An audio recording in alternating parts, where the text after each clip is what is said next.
The trail is not for the weak, pero pwedeng mag-complain. Nestled between two mountains rests a pristine river. Welcome to Tagalog River.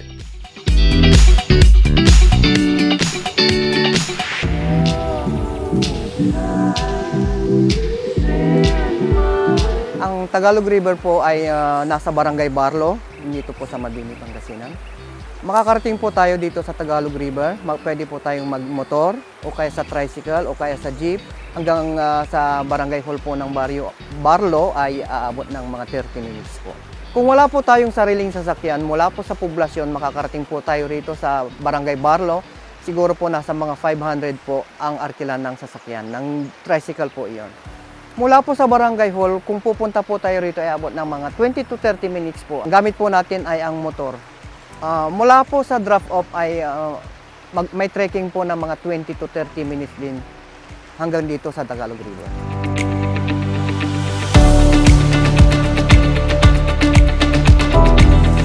Usually po ang mga nagpupunta rito ng mga turista ay nagsi-swimming, nagpi-picnic po rito. Siyempre photo op na rin po sa nature.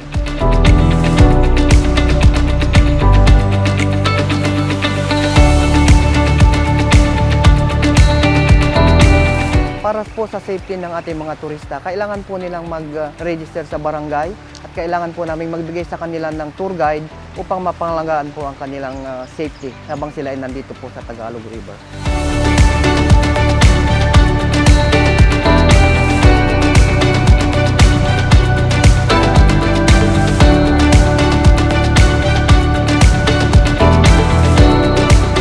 Para sa mga gustong bumisita po rito sa Tagalog River, iniimbitahan po namin kayo. Kailangan po ninyong mag-register sa barangay at welcome na welcome po kayo dito sa Tagalog River.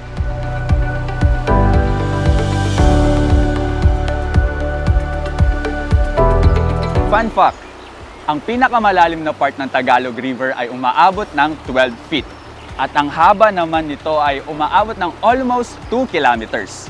At kaya naman ito tinawag na Tagalog River dahil may mga Kapampangan settlers dito noon na hindi familiar ang mga lokal sa salita nila, kaya tinawag na lang silang Tagalog. Kaya naging Tagalog River na lang ito.